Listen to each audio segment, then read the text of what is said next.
Olá, pessoal, voltando para dando continuidade então à nossa aula, né? Já descansaram um pouquinho, eu também, tá? Então vamos lá, continuando, tá? Então, tudo que nos mostrou até agora, conversamos sobre os hormônios de uma maneira geral, né? Quais as principais características deles e como eles são recepcionados pela célula. Então, são sempre proteínas, não esqueçamos, que fazem esse processo de recepção, e essas proteínas podem imediatamente acionar, né, um caminho de sinalização intracelular para que a resposta da célula seja dada. E é esse caminho também é um caminho que pode ser generalizado, tá? E que está exposto aqui nesse slide para vocês, ok? Então, o que a gente consegue observar aqui com bastante precisão, né? Que nós temos sempre um primeiro mensageiro. Dentre eles, nós podemos ter vários deles, né? E aqui estão proteínas, peptídeos, aminoácidos, que podem ser, então, ou esteroides, que são hormônios, né? Mas também podem ser outras moléculas, como nucleotídeos e gases, né? E a partir do momento que esse primeiro mensageiro, ele é recepcionado, lembrando que nós temos seletividade, nós temos especificidade dessa recepção e também por afinidade, tá? Você inicia um processo que a gente chama de transdução de sinal, que é a maneira pela qual, então, essa célula recebe um determinado tipo de sinalização e começa a transmitir para diversas dessas vias, tá? Durante esse processo de transdução de sinal, é comum ocorrer, então, a liberação de um segundo mensageiro no citoplasma. Quais são esses segundos mensageiros? A gente falou lá do AMP cíclico, do GTP, né, do cálcio, tá? Esses são os chamados segundos mensageiros, certo? E que acabam, então, alterando a expressão, muitas vezes, de algumas proteínas, tá? Ou a forma dos movimentos dessa célula devido a alterações proteicas, principalmente nas proteínas de citoesqueleto, ou o próprio metabolismo celular é diferenciado a partir do recebimento dessa sinalização. Lembrar que os processos, né, de transdução de sinal podem ser e geralmente são desenvolvidos por dois grandes tipos de proteínas, as chamadas proteínas fosfatases, como a PKA, né, que é acionada por exemplo, pelo AMP cíclico, né, sendo que as fosfatases têm como objetivo, né, pegar uma proteína fosforilada, lembrem, a PKA é uma quinase. Fosfoquinase, perdão. A fosfatase tem uma capacidade de retirar grupos fosfatos de proteínas fosforiladas e torná-las desfosforiladas. E a PKA, que é uma quinase, uma fosfoquinase, tem, ao contrário, capacidade de fosforilar proteínas. Sobre a forma fosforilada, nós temos, em geral, a ativação dessas proteínas. O processo de fosforilação é feito, em geral, em resíduos de serina, treonina e tirosina, dos aminoácidos componentes, né, dessas proteínas específicas, certo? Então, o que a gente nota? Eu queria trazer para vocês, esse é um game, tá? Extraído de uma página que tem o link, assim como todos os slides que eu retiro de alguma apresentação que já foi feita, tem o link, né? Lembrando a questão, para não ter a questão do plágio, tem o link lá na nossa última página, tá, gente? Das referências especificamente. Então, o que é importante que a gente entenda? Eu achei bem interessante esse jogo, porque ele explica, ele compara esse processo de sinalização celular com o que acontece numa mesa de sinuca, né? Então, o que eu iria mostrar a vocês aqui, especificamente nessa primeira parte do jogo, tá? Vamos ver se a gente consegue aqui fazer com que a gente tenha o início desse processo, o funcionamento. Ué, o que será que aconteceu? Ué, não estava dando. Ah, aqui. Tá? Notem o que vai acontecer, né? Nós temos uma jogada de sinuca, vamos repeti-la, né? onde você tem uma bola branca que recebeu o toque, né? Opa, desculpe-me, vamos voltar aqui, desculpe, né? Que interfere, então, numa bola amarela, uma bola azul e numa bola amarela que entra na caçapa. E aí a pergunta é a seguinte, nós temos componentes de sinalização celular. Pessoal, peço desculpa, mas como nós estamos com restrição, né? Estou gravando em casa e eu não tenho como, infelizmente, eliminar todos os ruídos da rua, tá? Então, pode ser que tenha alguma coisa aí, mas tentem prestar mais atenção na minha voz do que nos outros ruídos. Voltando aqui ao jogo, né? Então, o que a gente vê aqui especificamente? Uma comparação, né, entre o processo de sinalização celular e um jogo de sinuca, onde a gente tem componentes. E aí a pergunta aqui, né, depois de observar o jogo, quais os componentes podem ser identificados como receptor, né, como as questões intermediárias, né, ou como os intermediários dessa sinalização e como alvo. Bem, isso é um jogo, essas não são as respostas, tá? E eu estou desafiando vocês a colocar isso, eu vou abrir um fórum, tá?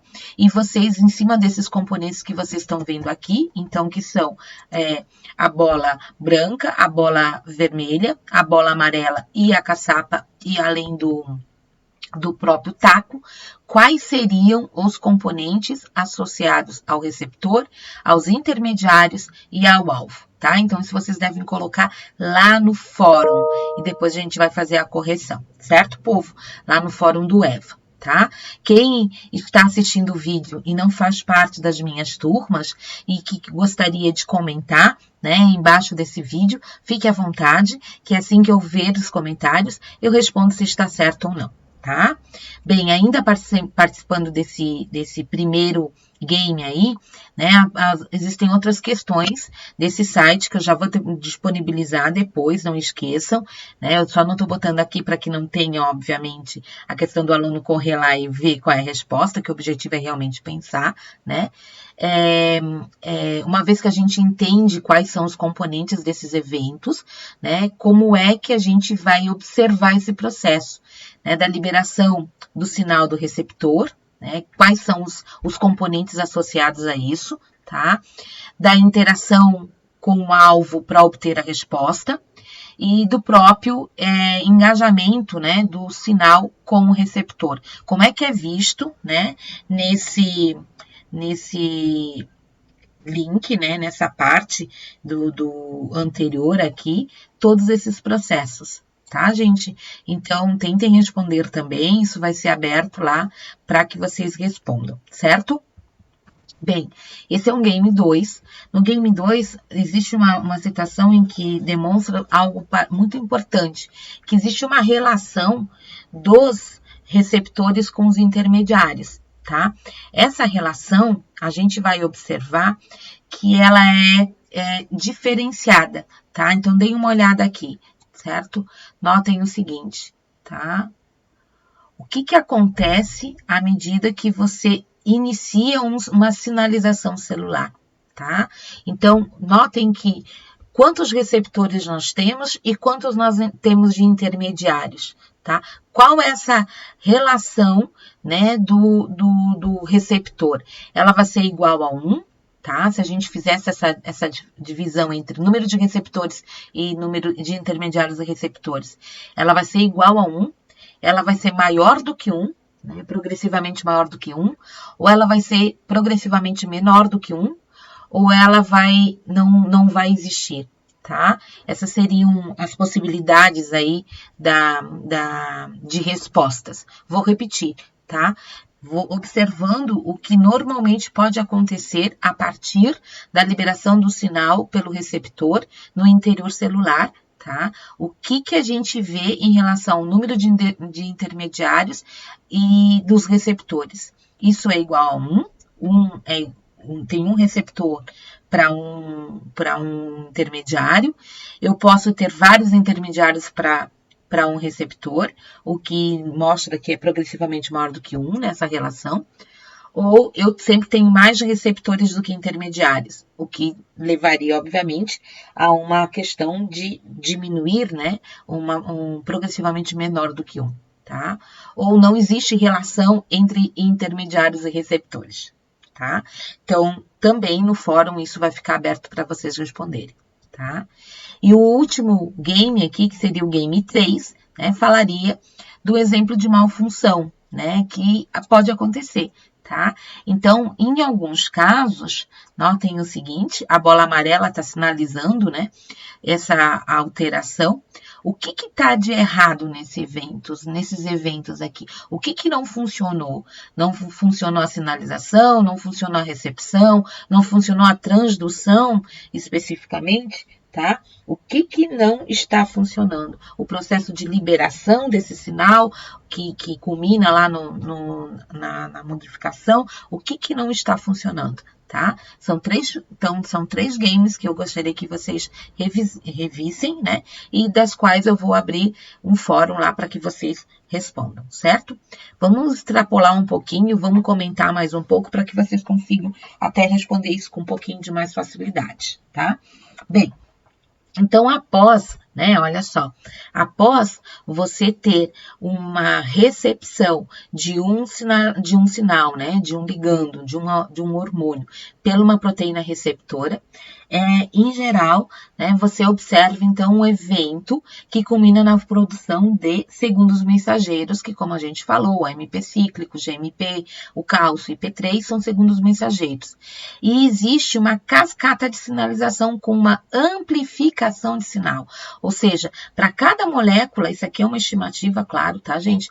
Para cada molécula, por exemplo, de adrenalina que é recepcionada por uma molécula de receptor, né, nós temos em torno de 10 moléculas de adenilciclase, por exemplo, estimulando a produção de AMP cíclico, tá?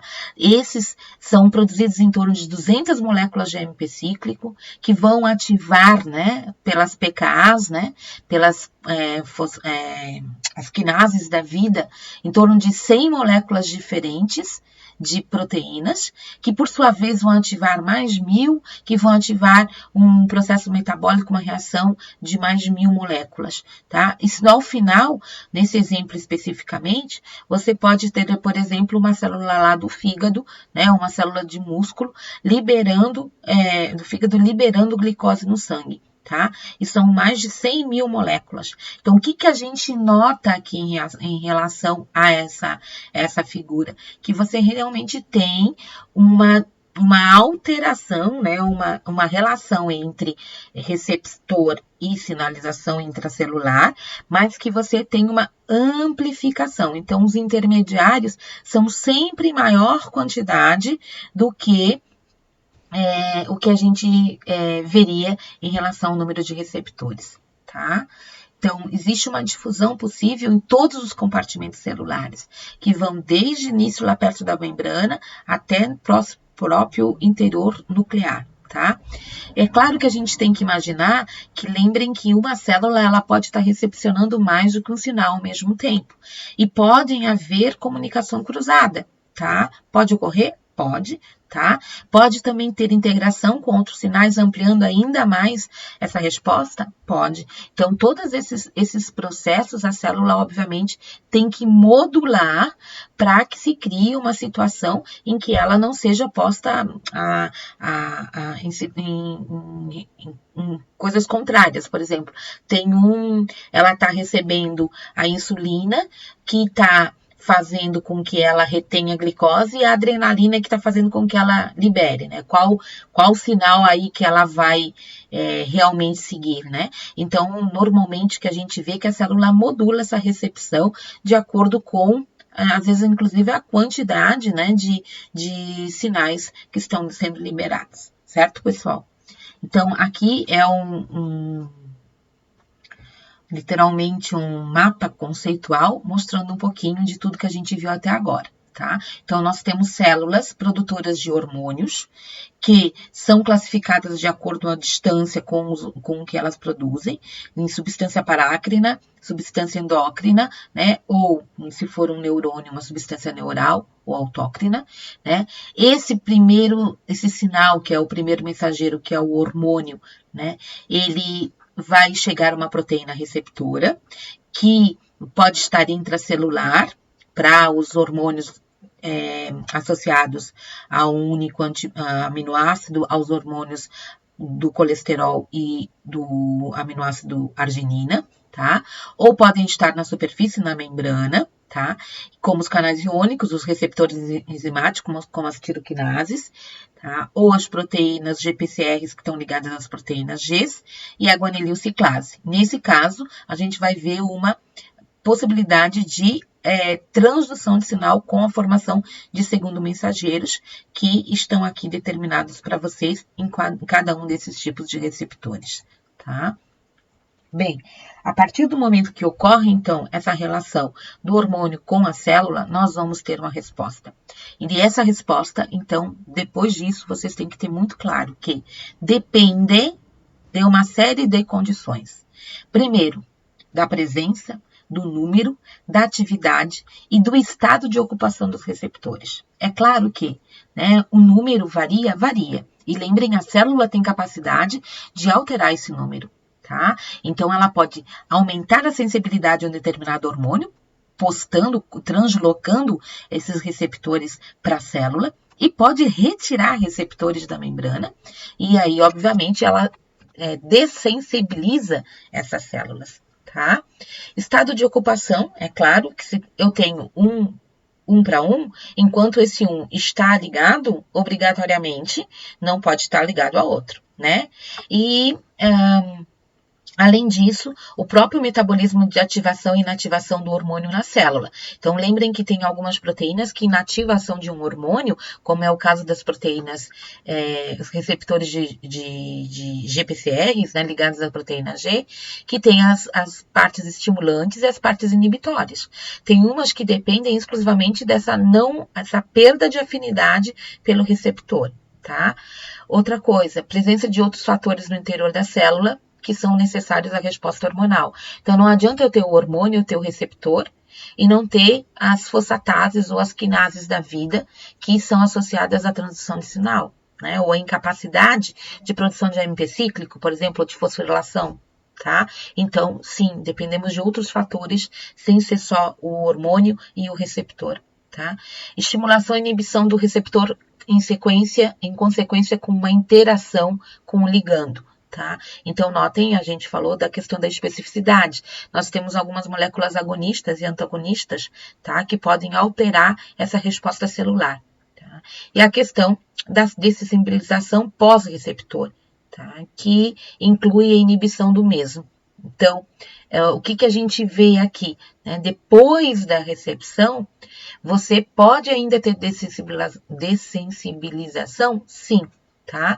Eu posso inibir o receptor de receber mais estímulos, tá? Isso é feito por cascata de eventos no interior celular, tá?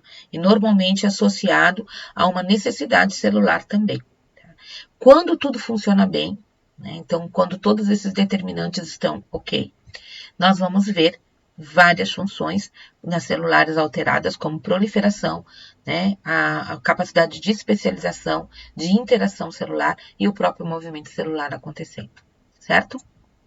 Bem, a sinalização, ela então não é, ao contrário do que a gente pensa, não é sinalização linear, visto que uma célula pode estar recebendo vários componentes, várias mensagens ao mesmo tempo, ou tendo que enviar várias mensagens. Tá? Então, quando a gente pensa em sinalização intracelular, embora nós normalmente tenhamos, né, esse exemplo aqui, né, isso aqui é de um. Tá? Quando a gente pensa numa sinalização intracelular, a gente tem que pensar numa teia, não em linha paralela, tá? Mais ou menos como isso aqui está determinado, tá?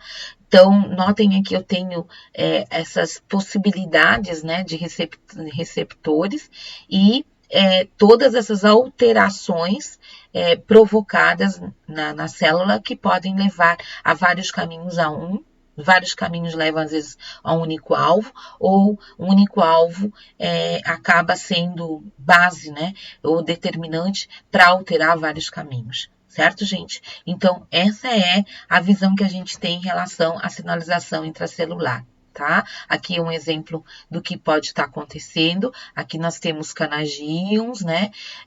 Aqui nós temos as proteínas acopladas às proteínas G, tá? E notem que nós podemos ter uma série de comunicações entre cada um deles, ativando às vezes as mesmas proteínas, né? Ou inativando algumas delas, tá? Então, isso aqui é a realidade, tá, gente? E isso aqui é muito pouco, realmente, quando a gente pensar que pode ter muito mais do que isso, certo? Então, vários genes podem estar sendo alterados ao mesmo tempo, estimulando transcrição, inibindo transcrição, tá? Várias atividades na célula podem estar sendo repassadas ao mesmo tempo, tá? E aí, vamos ver, falhou aqui. Tá? A questão é, se é tudo dessa loucura, como tudo isso é regulado, né? Como isso tudo é controlado, porque tem que ter um controle, tá? E como é que é feito isso, então, né? A liberação do hormônio, ela vai ser sempre regulada por uma hierarquia de sinais neuronais e também hormonais, tá? Como isso funciona? Então, os hormônios a gente não pode esquecer de uma coisa, para que a gente entenda a questão da regulação. Os hormônios são uma forma do quê? Eles são mensagens. Então, eles são uma forma de comunicação. Não esqueçam nunca disso.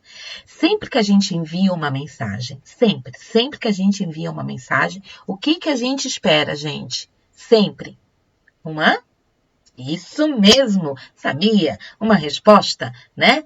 Toda mensagem que se envia precisa de uma resposta, que aqui a gente pode chamar também de feedback. Eu preciso de um feedback à minha resposta. Se eu estou dizendo, pessoal, ouçam essa aula, eu quero saber se vocês ouviram mesmo, né?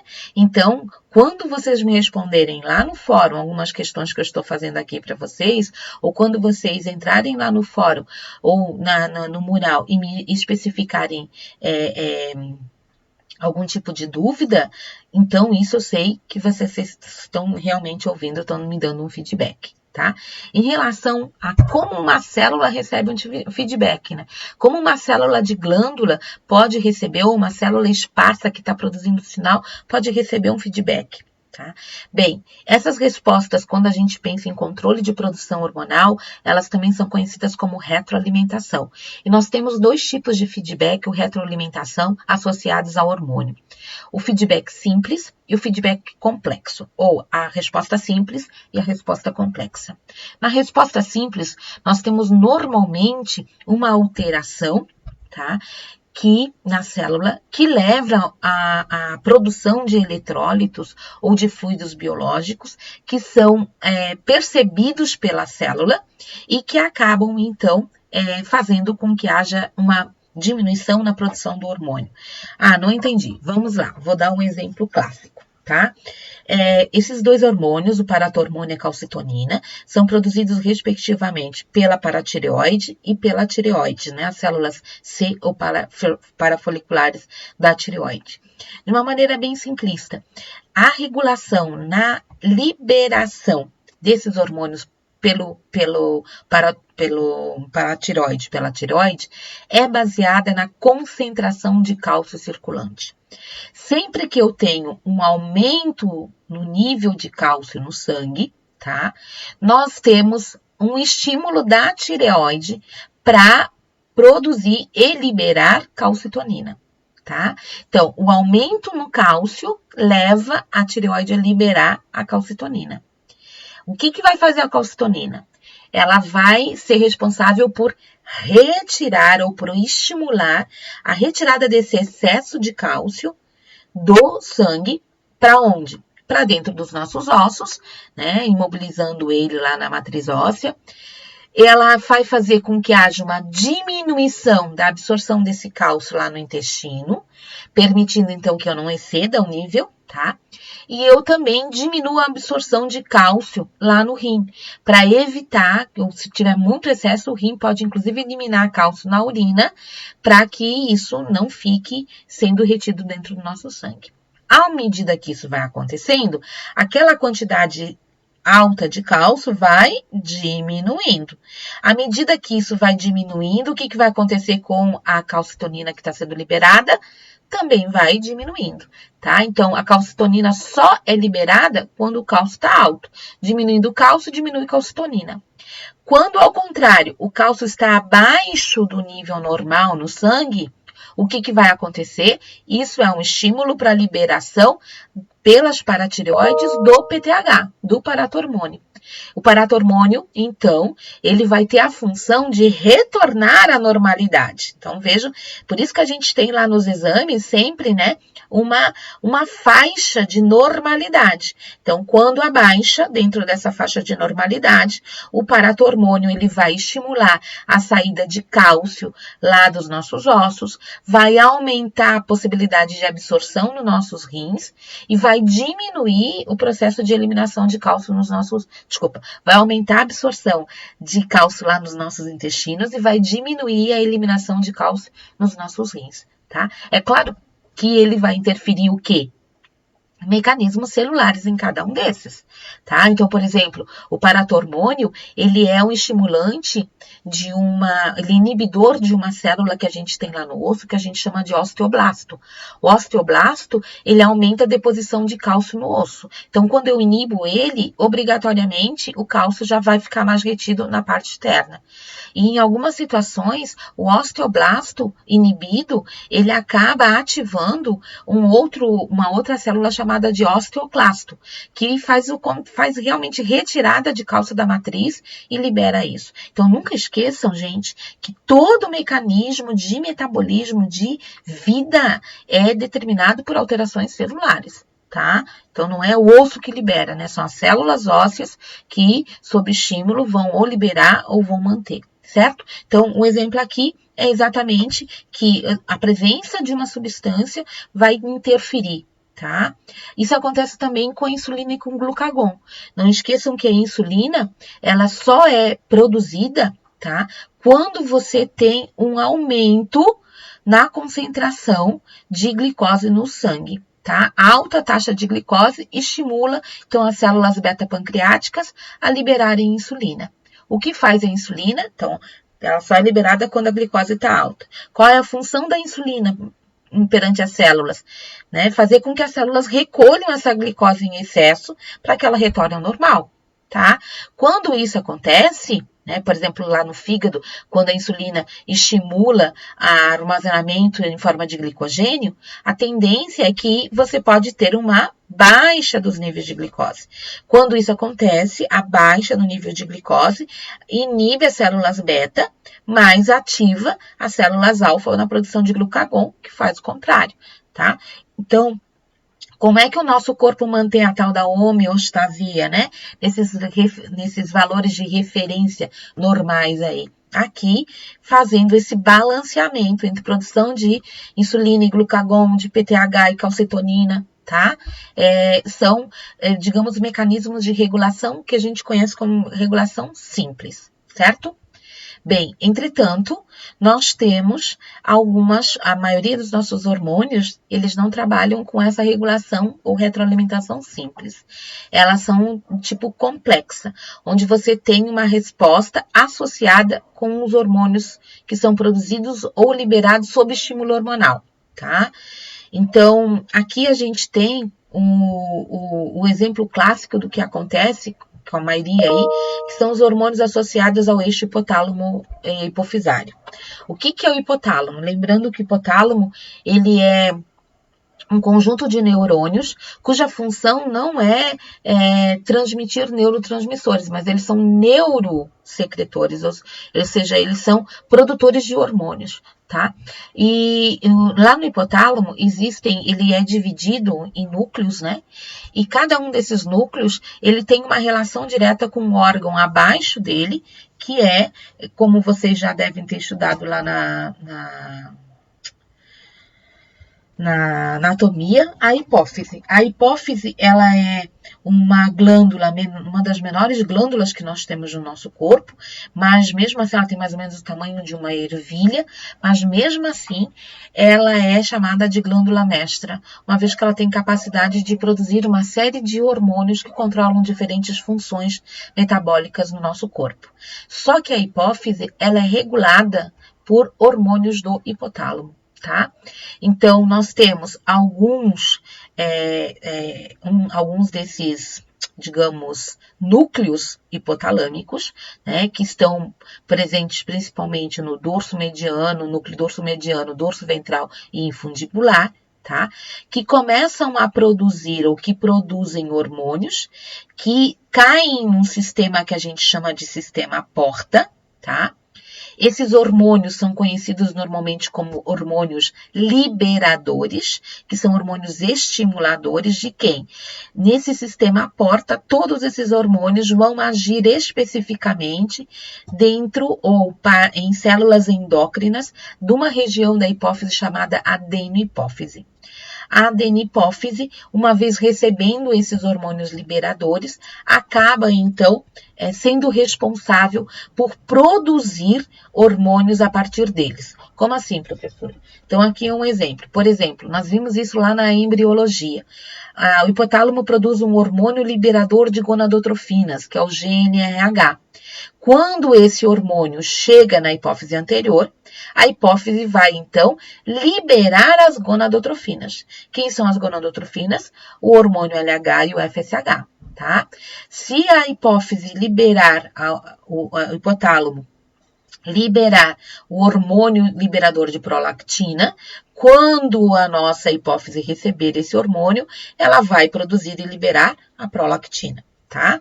Então, vejam que existe um processo de controle do que é produzido aqui pelo que é produzido aqui, tá? Além dos hormônios liberadores, nós temos alguns neurônios produzindo também inibidores, como é o caso do hormônio inibidor da prolactina, que é a dopamina, e o hormônio inibidor do GH, que a gente chama de somatostatina, GH, que é o hormônio de crescimento. Tá?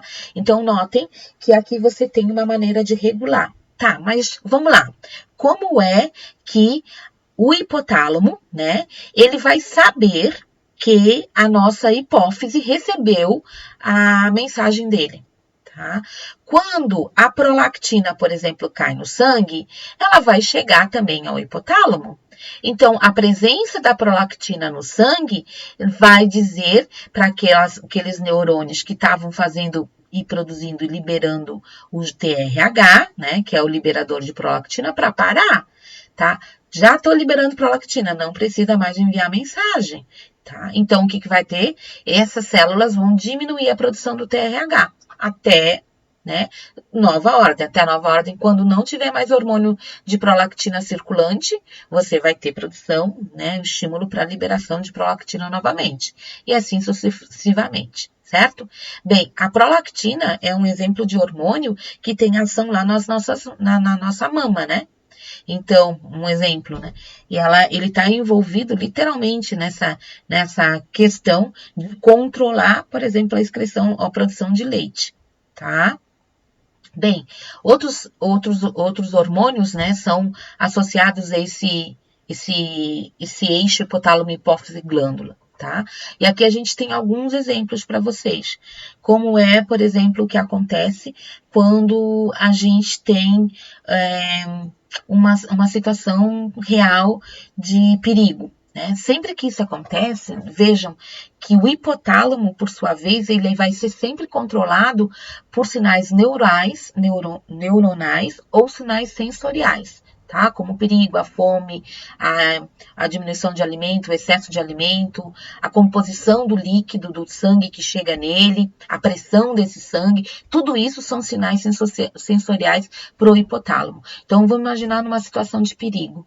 O hipotálamo, ele pode produzir um fator liberador para a hipófise, tá? Qual seria esse fator liberador? Esse fator liberador é esse aqui, ó, o hormônio liberador de corticotrofina, que a gente chama de CRH. O que acontece com o CRH? O CRH, ele vai atuar lá na hipófise, e a hipófise, quando recebe esse hormônio, vai começar a produzir o hormônio adrenocorticotrópico, que ou a gente chama também de ACTH. O que vai acontecer?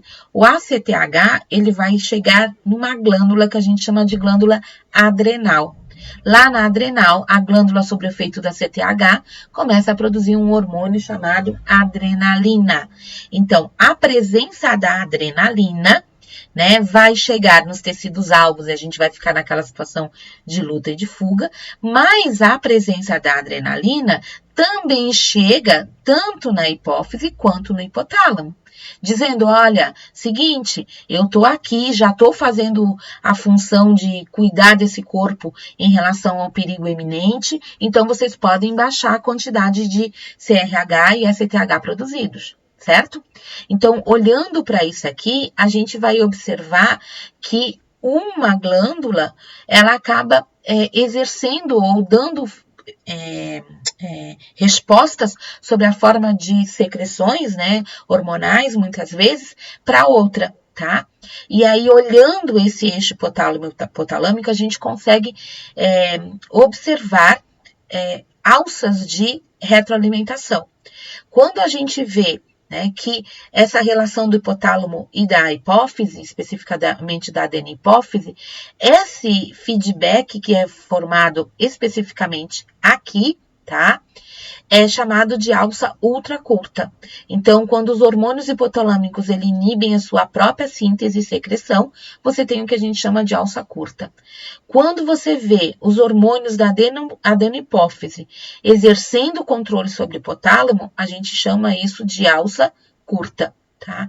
E quando a gente vê uma glândula periférica, como é o caso, a adrenalina, exercendo controle sobre sobre o hipotálamo, a gente está observando um controle que a gente conhece como alça longa. Então, em relação a essa estrutura complexa de regulação, a gente pode ter observação da alça ultracurta, da alça curta e da alça longa, certo, pessoal? Tá? Bem, essas são as formas especificamente onde a gente tem esse controle. Tá? De novo, quando a gente acompanha, né, a cascata de sinalização, que agora não é feito dentro da célula, mas entre esse controle complexos, né, advindo primeiro de sinais lá do sistema nervoso e depois a transmissão para até os tecidos-alvo, vocês vão ver que também há uma ampliação, né, de respostas, né, em cada uma dessas partes. Então, normalmente não tem um sinal sensorial, o sistema nervoso libera nanogramas de fatores de liberação para chegar na adenihipófise. A adenihipófise já tem a capacidade de produzir microgramas desses hormônios até chegar nos mais variados órgãos-alvos, né, e esses órgãos-alvos precisam produzir miligramas para que a gente tenha o efeito diluente, né? Não esqueçam disso, né? Até chegar aqui para que a gente possa ter a inativação dessas mesmas etapas, tá? Então, a gente vai observar sempre um aumento também, né? De concentração de hormônios em cada nível da cascata, tá? E que cada um desses hormônios acaba provocando uma resposta cada vez aumentada, certo, pessoal? Tá? Bem, ou seja, né, aqui tá mostrando, novamente, vamos ver se vai aparecer aqui o gift, não sei o que tá acontecendo, que algumas vezes não tá aparecendo, tá? Mas em cada nível da cascata hormonal, então, tem uma retroalimentação que pode ser negativa das etapas prévias, tá? Então, um nível desnecessariamente elevado do último hormônio ou de um intermediário vai inibir a liberação dos hormônios anteriores na cascata. Esses mecanismos cumprem a mesma finalidade daqueles que limitam o produto de uma via biosintética. Um produto é sintetizado ou liberado somente até que seja alcançada a concentração necessária. Então, o que está dizendo aqui, tá, gente? Que se eu tiver, por exemplo, alguma coisa, né? Às vezes eu tô vendo alterações associadas à presença de hormônios da tireoide no nosso corpo. Tá? Cansaço extremo, frio extremo, tá? Isso poderia dizer, tá com processo de hipotiroidismo. O problema não necessariamente é na produção, às vezes da tireoide em relação aos hormônios, tá? Pode ser o que podemos ter problemas lá na adenipófise, ou mesmo no hipotálamo, ou mesmo no órgão, na parte neuronal que está associada ao estímulo disso tudo. Tá? Então, a endocrinologia, ela é realmente uma ciência absurdamente complexa, porque nós vamos observar que é o que é a questão, que é a pergunta aqui, que isso sempre dá certo, esse controle lindo e maravilhoso? Não, né? Não dá, infelizmente não dá certo. E quando a gente pensa que não dá certo, aqui é a grande questão, né? Quem é o culpado? Né? Porque a gente não, observando essa cascata de eventos, não só fora, quanto às vezes até na própria transdução de sinal, a gente vê que a etiologia dos distúrbios endócrinos, elas são absurdamente complexas, tá? Então, a gente tem que considerar todo o caminho intracelular dessa mensagem, tá? Que a gente viu. Produção, o receptor tem ou não tem, o receptor está ligado ou não, tem capacidade, todas as proteínas, os segundos mensageiros estão sendo produzidos, né? De maneira eficiente, os processos de fosforilação e desfosforilação estão sendo ocorrendo, e até, né, os distúrbios eles podem estar relacionados aos eventos pré-receptor, receptor e pós-receptor. Tá? Então, notem a complexidade. Quando a gente está falando em alterações de pré-receptor, eu tenho que pensar a biossíntese hormonal, né? Ou seja, todos os hormônios de uma cascata estão sendo produzidos de forma adequada ou não? A estrutura química ou bioquímica desse hormônio está correto? Então, ou está alterada, né? Os hormônios que precisam de proteínas transportadoras, tem proteína transportadora ou não tem? Tá?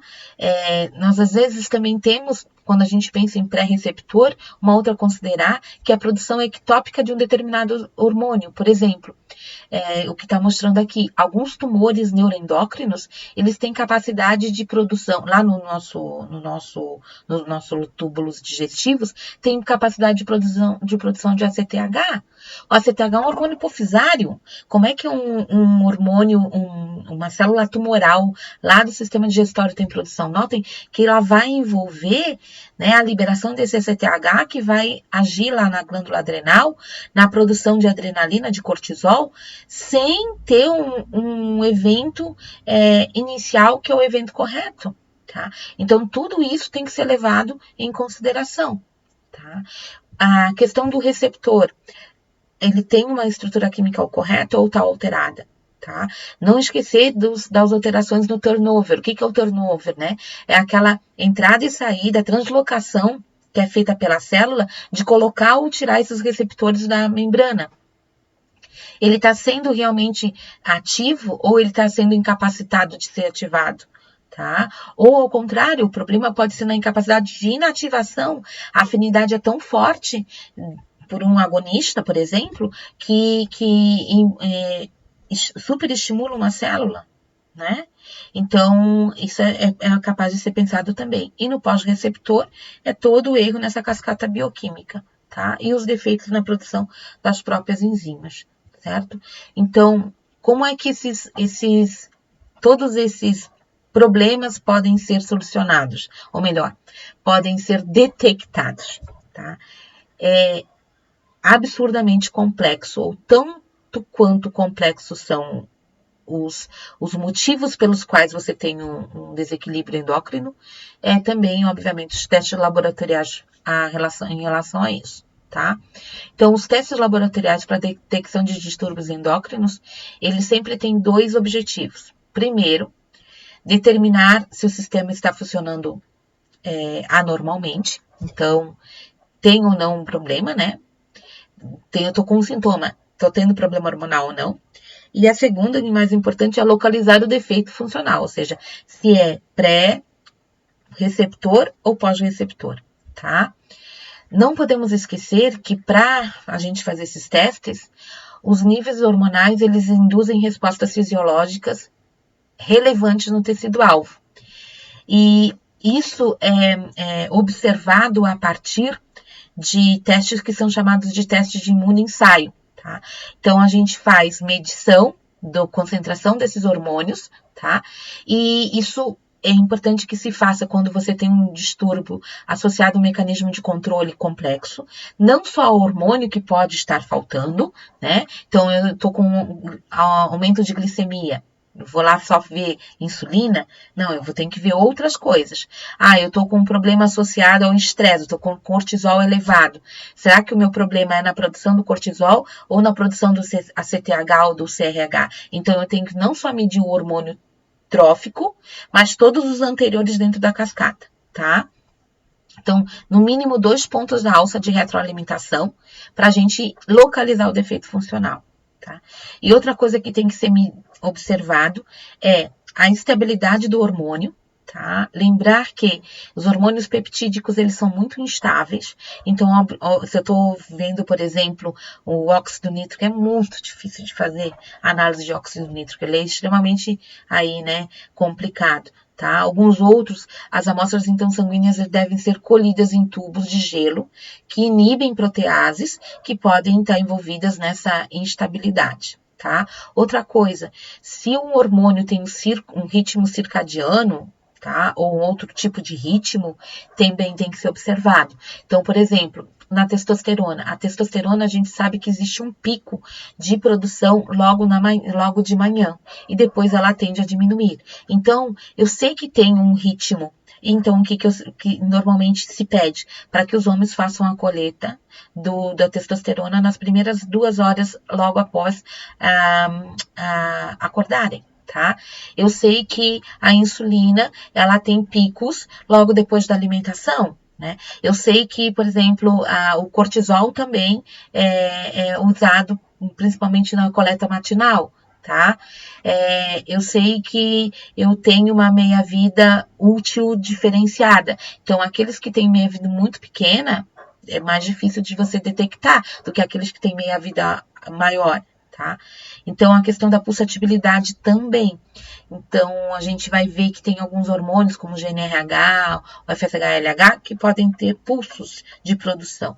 Tá? Então, por isso, quando a gente tem algumas desses sendo complicadores, geralmente a gente faz dosagens múltiplas para construir um perfil dos níveis hormonais em vários pontos do dia. Isso às vezes é importante. Tá? Isso vai ser um modo mais efetivo de detectar algumas alterações sutis nesse ritmo circadiano e também observar impactos na secreção pulsátil ou oscilatória desse hormônio. Tá? Então, aqui nesse quadro você tem alguns hormônios e alguns problemas associados a ele. Então, quando o hormônio tem vida curta, eu coleto geralmente com um inibidor de protease e armazeno em gelo. Os níveis hormonais cíclicos, como é o caso do cortisol, vejam só, né? Se eu quero ver, por exemplo, o LH, eu sei que ele vai ser produzido em grande quantidade próximo a ovulação, então eu tenho que dar uma olhadinha em relação a isso. Pulsatibilidade, como é o caso do GH, tá? Do LH, os diversos pontos possíveis de disfunção, tá? Tem que ser sempre feito aí pelo menos 2 coletas, né? Por exemplo, TSH e o T4, o ACTH, o cortisol e assim por diante, tá?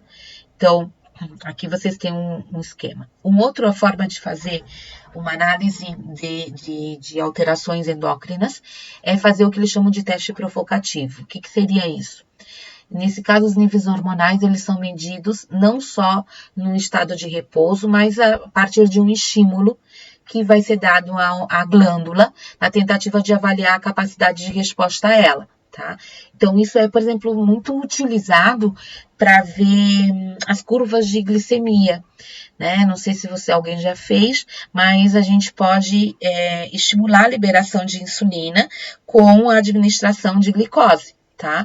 Então, eu faço a pessoa tomar uma glicose, uma quantidade específica, e aí eu meço, geralmente 30, 1 e meia depois, dependendo, do médico pede 2 pontos ou 3 pontos, medida a concentração de glicose e às vezes também da insulina nesses 2 períodos pós-ingestão do líquido contendo grande quantidade de glicose. Tá? E aqui existem outros tipos de testes provocativos, como é o que acontece com esse eixo hipotálamo, hipófise adrenal, onde você vai medir o ACTH. Então, o cortisol, ele vai ser testado a integridade funcional dessas glândulas e a gente vai ver, dá o cortisol e observa se tem resposta do hipotálamo e da hipófise. Tá? Outra coisa, eu posso induzir, né, esse mesmo eixo por insulina, tá? Para ver a concentração de cortisol que é produzida. Lembram disso? A insulina, ela vai provocar uma diminuição drástica, uma hipoglicemia, e o cortisol, ele é um mimetizador desses estresses provocados pela hipoglicemia. Então, se eu forçar uma hipoglicemia, eu espero que a minha adrenal produza cortisol. Caso isso não aconteça, obviamente eu tenho algum problema em relação a isso, tá? E assim tantos outros testes provocativos para medição de TSH, para produção do GH, produção também de GH, também posso dar uma carga oral de glicose, tá? Então aqui são alguns exemplos desses testes. Tá? Não esquecendo que os valores de referência dos hormônios, eles geralmente são apresentados, mas eles podem variar de acordo com, desde o tipo de análise que é feita, tá? Então, geralmente é por imunoensaio, mas não necessariamente. Então, é muito comum você ter pequenas oscilações dependendo do laboratório. Tá? Então, por isso que sempre os laboratórios colocam como é feito ou de que forma é feito a análise a medição daquele hormônio. Tá? E a questão aqui é que além desse tipo digamos, de técnica utilizada para medição, a gente também tem que pensar na idade, que pode alterar o nível de alguns hormônios, tá? A presença de gravidez, lembra, a gravidez altera absurdamente os níveis de progesterona, dos hormônios sexuais, mas não só, também da insulina, também de cortisol, tá? O ciclo menstrual na mulher, né, tem que ser levado em conta, e o próprio sexo, tá? Então, idade, gravidez ou não, ciclo menstrual, tá, ou não menstruada, dependendo do que vai ser medido, e o sexo são algumas coisas que podem variar em relação a alguns tipos hormonais, certo? Então, existe uma série de mecanismos de ação e regulação de alguns hormônios, e esses são sempre utilizados também para observar quando ocorre alterações na produção desses hormônios que determinam alguns sintomas específicos no nosso metabolismo, tá, gente? Então, vamos descansar um pouquinho de novo, a gente continua o vídeo, depois dando alguns exemplos de alguns hormônios e associação entre cada uma dessas características que a gente está trabalhando. O objetivo da bioquímica aqui é dar esse panorama geral, tá? Patologias e com mais ênfase são, obviamente, trabalhadas no conteúdo na UA de endócrino de vocês, tá? Então, daqui a pouquinho a gente se vê novamente. Um abraço, tá? E até mais.